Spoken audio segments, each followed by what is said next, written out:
Hello mga kabibig! Welcome back sa ating bagong YouTube channel. Ito ang pinakamaingay ng YouTuber sa balat ng YouTube. Ako si Kabibig, maglebak-lebak na daw with evidence to grabe ang mga tao kay makareact ba sa nangyari ni Estela Kimbo? Sabi ng iilan, naku baka iiyak na yan sa kahihiyan si Estela Kimbo kasi nasupalpal ni Congresswoman Bernadette Herrera. Tapos itong si Saldico at saka si Martin Romualdez ay pabida talaga kahapon. Naku mga kabibig, yan ang napansin na maraming Pilipino.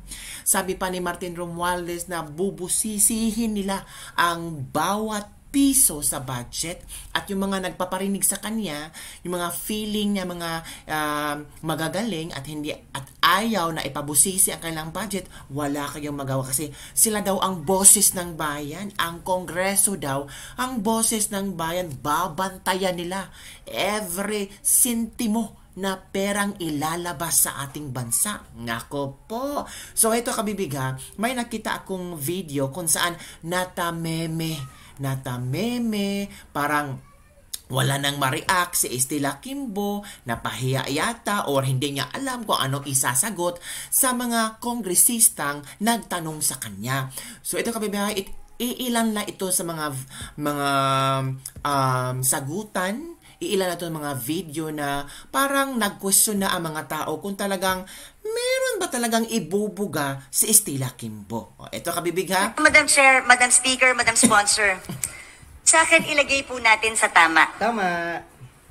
At mag-report po tayo. Marami po tayo. Pwede po natin lagyan ng special provision na i-report sa atin kailan nila hiniram ang pera. Tama. Because hindi ko po talaga matanggap na pwedeng gamitin po yung pera na in-earmark natin for a specific thing. Kahit ba hinihiram lang ito sandali. True. Like I said, hindi ba to parang DAP that was declared unconstitutional by the Supreme Court? Correct. I have exhausted my opinion on this. As I said, there's the DOJ, perhaps who can weigh in on this, and the rest of the members on the matter. Speaker, this is not a legal question. It is also a management of cash question. Dahil at the end of the day, nangungutang nga tayo dahil kulang yung pera natin eh. Correct. So paano kung biglang may magandang programa ang isang departamento? Can we assure them that there's cash? So bigla tayong we earmark this certain, ini-earmark natin ito sa bawat use niya. Correct. Kasi gusto nating i-make sure that the money is there at Correct. lagi siyang pwedeng gamitin. Tandaan natin, if yung humihiram ng pera ang may control kung anong ibibigay niya, then magdadamot ako ngayon sa pagbibigay kasi ginagamit ko eh. So they have the control eh. If you have the control, diba? Kunwari ikaw ang may control ng pera, kung ano ang pwede mong gamitin at hindi. Tapos may humihinging ahensya sa'yo. Kung ginagamit mo yung pera, hindi ka magiging generous sa ahensya ibigay. Kahit Correct. meron silang tamang programa. Correct. Kasi, you're making use of the cash available. Correct. Yan, Kimbo. At saka sa mga amo mo, ilagay nyo sa tama ang pera. 'Di ba? Ilagay nyo sa tamang paggastusan. Ha? Kasi kung ano-ano na lang trip nyo eh. Tama. Tatapyasan nyo pa ang Office of the Vice President.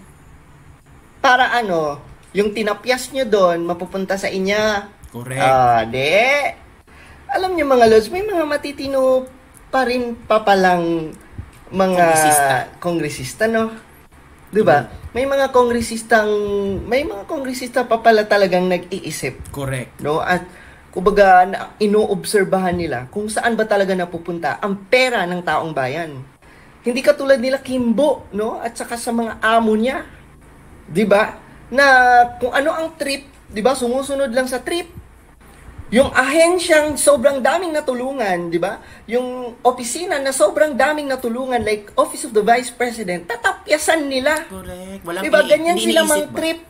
Tapos yung pondo, saan mapupunta? Yung tinapyas nyo na pondo, saan mapupunta? Yan na, napupunta. Sa mga collection mo, madam? Hello? Sa mga collections ng relo Hello? at mga bags, Hala? doon ba napupunta? Hala? At may napansin ba kay Kimbo? Napakasimple Wala na siyang lang. bling-bling. Correct. Walang relo. Tinanggal na niya. Diba, pati relo, parang hindi siya nagrelo. So, yun kabibiga, yun ang isa sa mga reaction ni Mr. Real Talker. Tama lang naman ang obserbasyon ni Mr. Real Talker. And the same time, mga kabibig, eto ha, grabe pala itong si Martin Romualdez kahapon, kung makapagsalita. This chamber will not tolerate hypocrisy. Wow, hipokrita pala si BP Sara. Yun ang sabi ni yun ang parinig ni Martin Romualdez. So eto kabibiga, panoorin natin itong sinasabi ni Martin Romualdez na we will not allow hypocrisy. Wow, edi kayo na. Di ba? Kayo na ang hindi hipokrito. Let it also be known that this House favors no one. We do not bend to pressure or special interests. Instead, we remain vigilant in upholding the principles of good governance and fiscal responsibility. May diin ang talumpati ni House Speaker Martin Romualdez sa pagsisimula ng deliberasyon sa plenaryo para sa panukalang mahigit 6 na trilyong pisong national budget para sa susunod na taon. Hindi maaaring magturo ng daliri ang mga may sariling kasalanan. Sa harap ng Kongreso, lahat ay dadaan sa tamang proseso. Walang... So ikaw lang ang malinis, hindi magtuturo daw. So si Martin Romualdez lang ang malinis. Siya lang talaga ang walang kasalanan. Siya lang pala ang may magandang audit sa perang inilabas niya, ginamit niya. Grabe. Makatakas sa pananagutan. Walang makakatakas kasi kami ang may hawak. Bagag leps, bagag nawong, bagag aking dakog tiyan. Huloy! Grabe naman, dakog tiyan. Grabe, naman, diba? Si Tambalaslas. Hindi ka ba kinikilabutan sa mga pinagsasasabi mo? Totoo. Ha? Lahat daw dadaan sa tamang proseso. Putsang ina. Tamang proseso ba yung pinagagagawa nyo? Na trabaho ng DSWD, paipal kayo? Correct. Na hindi nyo naman, di ba? Hindi nyo naman gawain yung mamigay ng ayuda at pumunta sa mga lugar-lugar para magpapogi. Tamang proseso ba yun? Huy, Tambi! Ginagamit nyo ang pera ng taong bayan para magpapogi. Correct. Para gawin yung mga trip nyo. Correct. Tapos, isa pa sa mga trip nyo, tatapyasan nyo yung isang opisina na sobrang daming nagawa. At ikaw pa... Totoo. Tatapyasan nila kasi gagamitin nila. Ilalagay sa DSWD, sa Department of Health na okay, nga kaya nilang kontrolin. Diba? Talaga ang may ganang magsabi na good governance? Ha? Good governance ba yan? Na yung kapartner mo na si Zaldig ko Gasol na pinagkakatiwalaan mo, Tambi at Gasol, kayong dalawa ang may hawak ng budget at pera ng bayan, ang daming kaso ng korupsyon, yung si Zaldig ko, yung si Gasol. Ha? Anong karapatan mo magsabing good governance? Good governance sa mata ni mo? Grabe talaga mga lods, no? Sure, si Tambalaslas. Sino pinapatamaan mo niyan, Tambalaslas? VP Sara, walang si iba. BP Inday? Si BP Inday? Ay, Diyos ko, Tambalaslas. Wajug kakatunga kay VP Inday. Ha? Ganito ka lang, Kapal ng mukha nito. Diba? Kung batikusin si VP Inday, kung pagsabihan ng kung ano-ano, akala mo talaga ang daming bumoto sa buhaya na yan. Akala mo talaga ang daming humahanga kay Tambalaslas, no? Ang feeling. Ilan ba bumoto sa'yo? Umabot ba ng milyon? Hindi mo mapaganda. Balwarte mo nga. Lubak-lubak. Tapos sasabihin mo good governance. Di ba mga bibig? So, ito pa. Si Zaldico na naman ang banata natin. Sige. Si Zaldico, sabi ni Zaldico mga kabibig, ay, tawag dito, tiyakin daw ni Zaldico na tama ang kada piso ng kaba ng bayan. Na every piso count. Kaya kailangan daw bantayan. Nako, eto ha. Eto. Si Zaldico pa talaga ang nagsabi, no? Na every peso counts. Every peso bantayan. Natin. Huh? Tiyakin Yun, kay Appropriations Committee Chairman Congressman Elizalde Co, mahalagang matiyak na magagasta ng tama ang bawat piso sa budget. Wow! Tungkulin natin, tiyakin na ang yaman ng pamahalaan. Bakit nagbabasa? Hindi ba memorize ang kanyang statement? Di ba dapat kung nag-statement ka is galing sa puso? Hindi yung scripted, hindi yung sinulat na babasahin mo lang. Ay, tama pala, no? Tama ang sinabi ni BP Inday. Stick to the plan. Scripted lahat. Diba? Parang hindi na maniniwala ang mga tao ba kung nagbabasa ka. Parang hindi ma-absorb ng mga tao na talagang sincero ka sa sinasabi mo na bawat piso ay kailangan mabusisi, ma-interrogate, ma-scrutinize. Ewan ko sa inyo eh. Ay nakatalaga ng wasto, patas at mahusay. Wow! Walang pera ang maaaring gastusin mula sa kaban ng bayan ng labag sa batas. Wow! Kaya't mahalaga ang pagpasa ng General Appropriations Bill. Bawal daw gumastos ng pera na labag sa batas. Wow! Palakpakan! Galing sa may pinakamaraming kaso. Galing sa ipokritong gasol. Grabe, no? Hindi ba kayo kinikilabutan sa mga pinagsasasabi niya? Gastusin ng tama. Gastusin na hindi labag sa batas. Ang sarap pakinggan. Pero mga bola lods, lang no? pala. Ang sarap pakinggan. Pero yung nagsasabi, yung nagsasalita, Diyos ko! Siya ang number one. Number one kurap. Diba? Grabe, no? Kasi, grabe na ngayon. Kung sino pa yung maraming kaso ng korupsyon, siya pa! Siya pa ang grabe.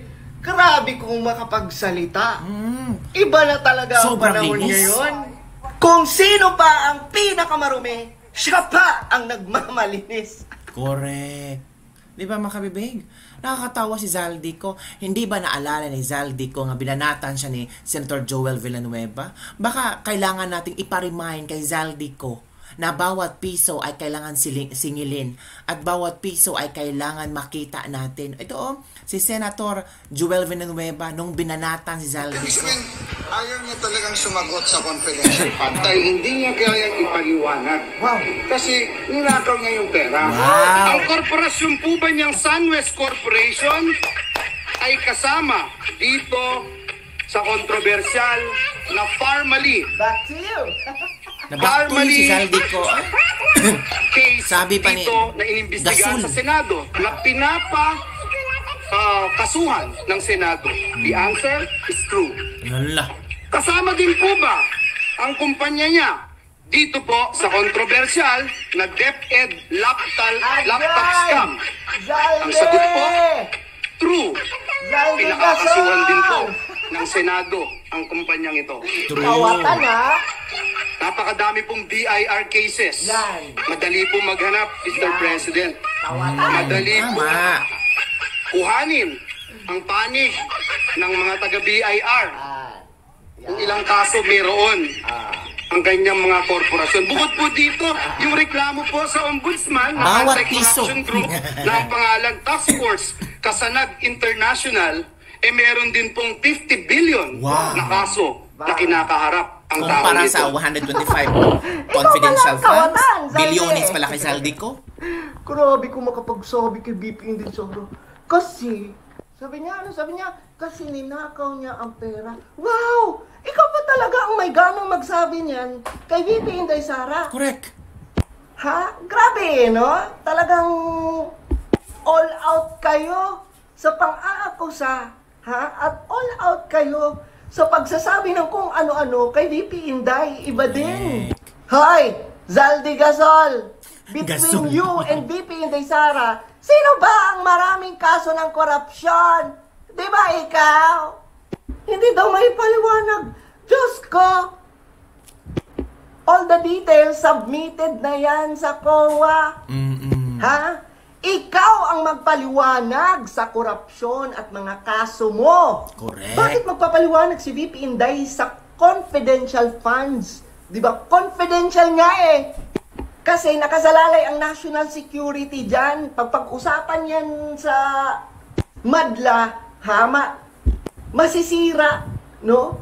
Ang operasyon. Kasi di ba Marireveal masasabi, no? Paano gagalaw ng tama? Paano gagalaw ng maayos kung i-discuss mo saan at papaano gagamitin ang confidential funds? Diba napakabobo? Alam nyo, kongresista kayo, dapat kayo ang nakakaalam yan. So yun kami big ha. Tama naman si Mr. Real Talker, no? Huwag kang bumato ng tinapay kung ang pabalik sa'yo ay putik. Kagaya, no? Mga sinasabi nila kay VP Sara. So ngayon, nagsilabasa na yung mga tinatagong baho nila. Nagsilabasa na ngayon kung ano ba talaga ang tunay nilang kulay. Diba? Stella Kimbo, napahiya. Si Tambaluslos at si Gasol, combined powers, paano kung sasabog sila? So yan lang po mga kabibigyan nating ladies and lebak-lebak for today. Don't forget to like, subscribe, and share this video. Bye everyone! See you next time!